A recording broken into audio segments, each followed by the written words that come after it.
Bonjour à tous, on se retrouve pour une vidéo pour faire le point sur l'avant-match de notre Olympique de Marseille qui fait son retour après une semaine de repos pour leur déplacement au Stadium de Toulouse. Et on va faire encore une fois le point sur l'actualité olympienne qui bouge de jour en jour. Et je vous referai une vidéo juste après sur la conférence de presse d'Eric Bailly et de Igor Tudor avant Toulouse OM. Donc on nous annonce que le 26 février, ça je vous l'avais dit déjà l'autre fois, plus de 65 000, excusez-moi j'ai un problème avec ma lumière de vidéo, plus de 65 000 de supporters sont attendus au Vélodrome et ça sera encore un record officiel pour l'OM en termes d'affluence. Donc je répète, il y avait plus de 70 000 en Coupe de France, là il y en aura plus de 65 000 de supporters olympiens attendus pour le Classico le 26 février prochain. Alors, on ne sait pas s'il y aura des supporters parisiens. En Coupe de France, il n'y en a pas eu. En championnat, je ne sais pas s'il y en aura. Deuxième point, Jonathan Klaus est le piston qui se fait le plus voir et plus remarquer dans le top 5 des grands championnats européens. Il est à 10 passes décisives cette saison en Ligue 1. Il fait partie du top 5 des plus grands des pistons qui se montrent le plus dans les 5 plus grands championnats de France. Donc comme je vous avais expliqué lors d'une dernière vidéo, Arkadiusz Milik s'est entretenu, pas encore avec les dirigeants de l'OM, mais avec les dirigeants de la Juventus, ainsi qu'avec son père, etc., comme je vous avais annoncé. Et on nous annonce, ce n'est pas encore officiel, c'est vraiment à prendre avec des pincettes, Arkadiusz Milik devrait bel et bien ne pas faire son retour à l'OM et rester malheureusement à la Juventus, et j'en suis très déçu. J'aurais tellement aimé qu'il puisse faire son retour pour avoir un duo d'attaque Milik-Sanchez, ça aurait été parfait. Mais bon, peut-être à l'avenir, il changera d'avis et reviendra à l'OM. Ensuite, après Kolasinac, donc Longoria, même que le mercato est terminé, même qu'il doit peut-être se concentrer sur l'équipe, il continue à renforcer l'équipe en attendant l'ouverture du prochain mercato à la fin de la saison. Pablo Longoria ne s'arrête pas et il aurait même déjà entamé, après avoir entamé des négociations avec Kolasinac, qui avait pris un petit peu plus de temps pour des raisons personnelles, Pablo Longoria aurait entamé des négociations pour prolonger El Niño Maravilla, Alexis Sanchez, qui devrait dans les prochains jours, dans les prochaines heures, prolonger à l'Olympique de Marseille. Mais attention, Sanchez a des limites. S'il prolonge, il veut que l'OM se qualifie en C1 l'an prochain et qu'il fasse une belle performance. Nouveau point, donc on parlait de Pablo Longoria. J'ai été informé que Pablo Longoria serait en fin de contrat à la fin de la saison, à la fin du mois de mars.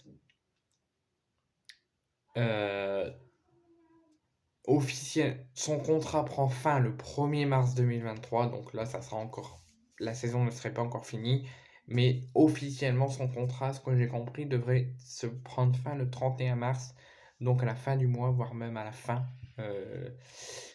du championnat. Donc j'espère, c'est une très mauvaise nouvelle qu'il soit déjà en fin de contrat, et j'espère que la direction de l'OM prendra un bon chemin et le prolongera à la tête de l'Olympique de Marseille.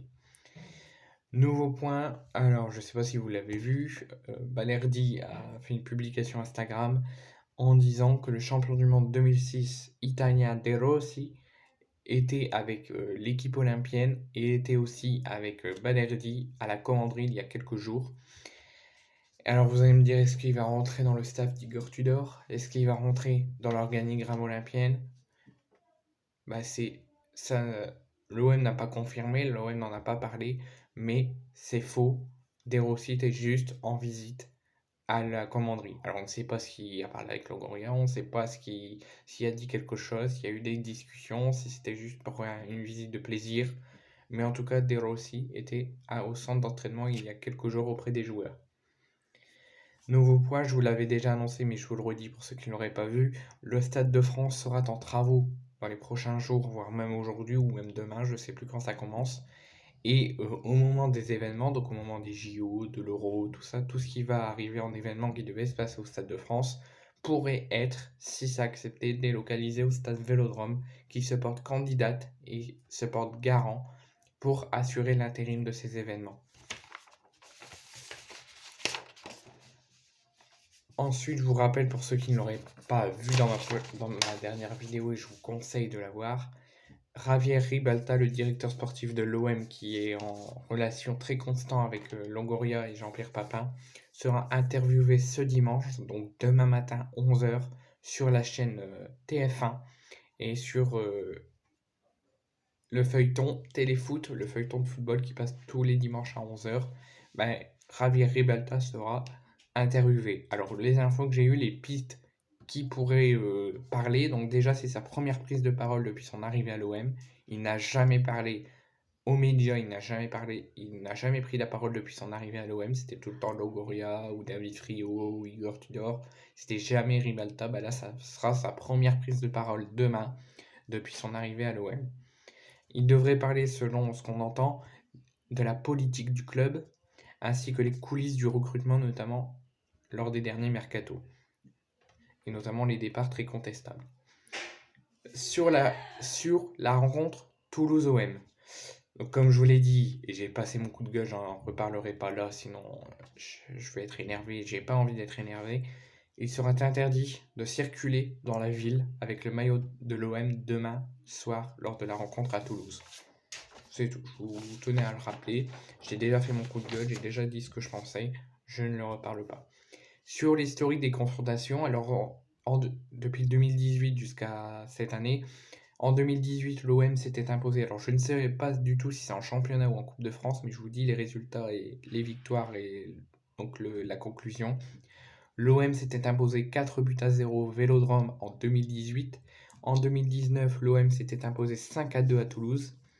En 2019, là c'était très probablement en Coupe de France, l'OM s'était imposé 2-0. 2020, l'OM s'était imposé 1-0. Et plus récemment, il y a un mois de ça, l'OM avait écrasé Toulouse 6 buts à 1 au Vélodrome. Et là, Toulouse-OM, demain, au Stadium, et on ne sait pas encore le score. Copo probable, alors on se tournerait vers un Paolo Lopez au but toujours. Une défense à 3, Mbemba, Bailly, Balerdi. On se tournerait vers un piston under et close, parce que je vous le rappelle, et je vous le dis maintenant, mais je vous le dirai lors de la prochaine vidéo si j'en fais une, que Nuno Tavares, Igor Tudor l'a annoncé, il sera de retour pour cette rencontre. Mais il ne devrait pas prendre de risque à le mettre titulaire, il devrait sans doute le faire jouer un petit peu pour qu'il retrouve un petit peu du rythme. Mais on se tournerait comme depuis l'absence de Tavares, under et Klose en piston, donc under à gauche, Klose à droite, mais ça sera surtout peut-être Klose à gauche et under à droite. Rongier Verretou et Ruslan Sanchez Guendouzi, c'est l'équipe type qui tourne en ce moment et on pense encore, selon les journaux sportifs, que ça devrait tourner de la même façon. Sur la composition que moi j'aurais mis si j'étais Igor Tudor demain à Toulouse pour s'imposer, donc j'aurais mis Paolo Lopez au but. J'aurais mis bien évidemment Bailly parce qu'il faut qu'il joue.